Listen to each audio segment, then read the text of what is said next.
चाचा का ढाबा।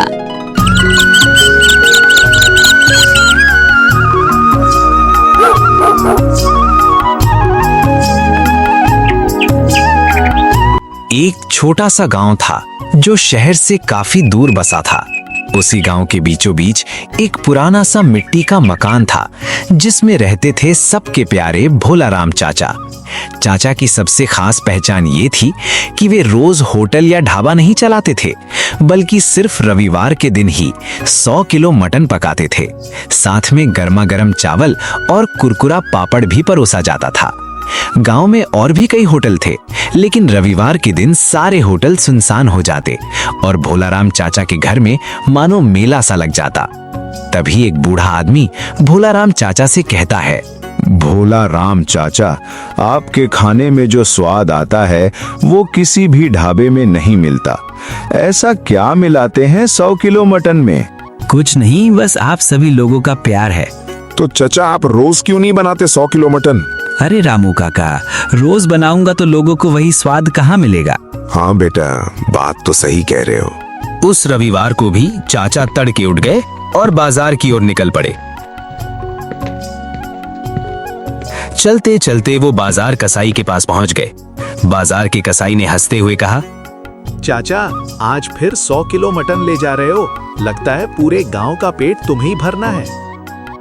चाचा ने मुस्कुराते हुए जवाब दिया, अरे भैया, रविवार का दिन है और रविवार मतलब भोलाराम चाचा का मटन। आज सबका पेट भी भरेगा और मन भी। वे भारी भरकम मटन उठाकर धीरे धीरे घर पहुंचे।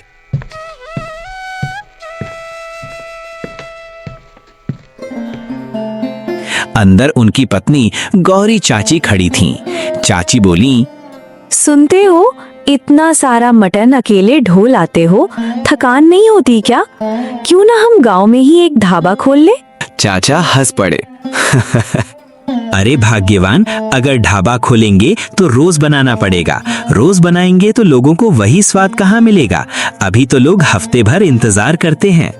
गौरी चाची बोली, मुझे तो लगता है तुम्हारे हाथ का स्वाद कभी कम नहीं होगा। बस यही राज तो है। ये स्वाद रविवार का ही है और रविवार का ही रहेगा। चाचा ने बड़ा सा लोहे का बर्तन रखा और नीचे लकड़ी का चूल्हा जला दिया।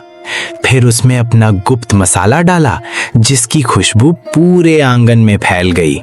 करीब 2 घंटे तक मटन धीमी आंच पर पकता रहा। दूसरी ओर बड़े भगोने में चावल उबल रहे थे और गौरी चाची कड़क पापड़ तल रही थीं।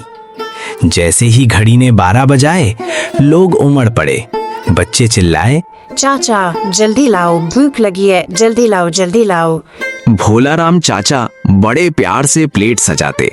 गर्मा गर्म चावल, मसालेदार मटन और साथ में पापड़। पहला निवाला खाते ही सब बोले, वाह चाचा, आप रोज क्यों नहीं बनाते? चाचा ने मुस्कुराते हुए जवाब दिया, अगर रोज मिलेगा तो ये स्वाद खास कहाँ रहेगा। धीरे धीरे सारा मटन खत्म हो गया। बूढ़ा मुस्कुराते हुए भोलाराम चाचा से बोला, ठीक है भोलाराम चाचा, अगले रविवार मिलेंगे। अगले दिन चाचा गांव में टहलते टहलते पीपल के पेड़ के नीचे बैठे गए। तभी एक नौजवान आया। नौजवान भोलाराम चाचा से बोला, चाचा, मैं मोहन हूँ। मेरा छोटा सा ठेला है, चिकन बनाता हूँ। आप चक्कर बताओ कि मेरे खाने में क्या कमी है। चाचा उसके ठेले पर गए।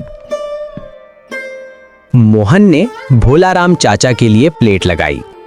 भोलाराम चाचा ने स्वाद चखा और फिर बोले, मोहन बेटा, पहले चिकन को तड़का लगाओ, फिर पकाओ, तभी तुम्हारे चिकन में जान आएगी।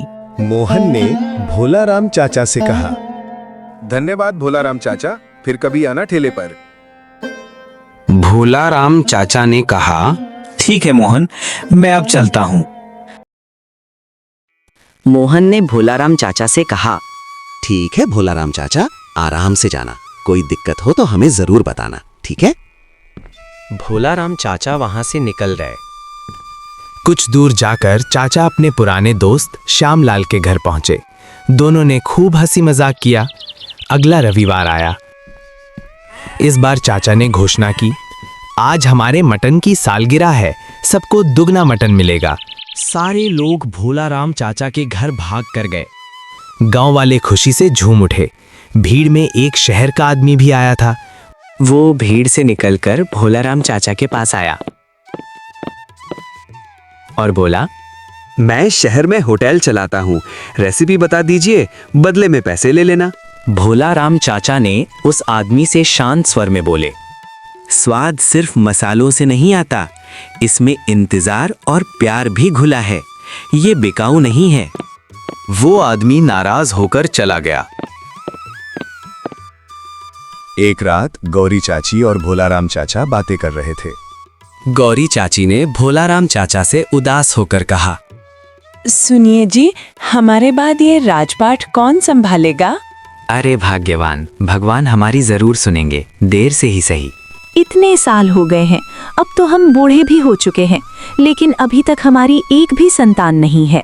कोई ना कोई तो मिल ही जाएगा भाग्यवान, तुम चिंता मत करो, क्या पता भगवान हमारी भी सुन लें। अगर भगवान ने हमारी सुन ली तो हर रविवार को किसी न किसी को फ्री में मटन खिलाऊंगी और भगवान जी आपको लड्डू का भोग लगाऊंगी। अरे भाग्यवान, अब बस भी करो, भगवान हमारी जरूर सुनेंगे। अभी सो जाओ, बहुत रात हो गई है, आज की बातें अब कल करेंगे। अगली सुबह दरवाजे पर दस्तक हुई।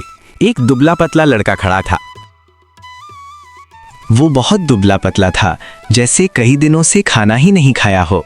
वो भोलाराम चाचा से कहता है, चाचा, मैं अनाथ हूँ, कई दिन से भूखा हूँ, कुछ खाने को दे दो। भोलाराम चाचा उन्हें घर के अंदर ले गए। गौरी चाची उसके लिए खाना परोसकर लाईं। लो बेटा, जितना खाना है उतना खाओ, कम पड़े तो और ले लेना। उस लड़के ने जैसे ही एक निवाला मुंह में लिया, उसके मुंह से निकला, वाह, कितना अच्छा खाना है। इस तरह का खाना मैंने अपनी जिंदगी में कभी नहीं खाया। इस खाने को किसने बनाया? मैंने और मेरी पत्नी ने मिलकर बनाया है। भोलाराम चाचा ने उससे बड़े प्यार से पूछा, बेटा तुम कहाँ रहते हो? क्या तुम्हारा कोई नहीं है? क्या तुम अनाथ हो? हाँ चाचा, मैं अनाथ हूँ, मेरा कोई नहीं है इस दुनिया में। ये सुनकर भोलाराम चाचा और गौरी चाची की आंखों में आंसू आ गए। तो बेटा, क्या तुम हमारे साथ रहोगे? क्योंकि हमारा कोई नहीं है इस दुनिया में, हम दोनों के सिवाय। अर्जुन खुश होकर बोला, मेरा नाम अर्जुन है। आप अगर इस घर में रहने दोगे तो आपकी बहुत बड़ी मेहरबानी होगी। चाचा ने मुस्कुराते हुए जवाब दिया, तो बेटा, आज से तुम हमारे बेटे हो, अर्जुन, और ये मटन का राज भी तुम्हारा है। और इस तरह भोलाराम चाचा, गौरी चाची और अर्जुन साथ रहने लगे और तीनों मिलकर 100 किलो मटन का राज संभालने लगे। और गांव में हर रविवार फिर से वही खुशबू फैलने लगी, इंतजार, प्यार और स्वाद।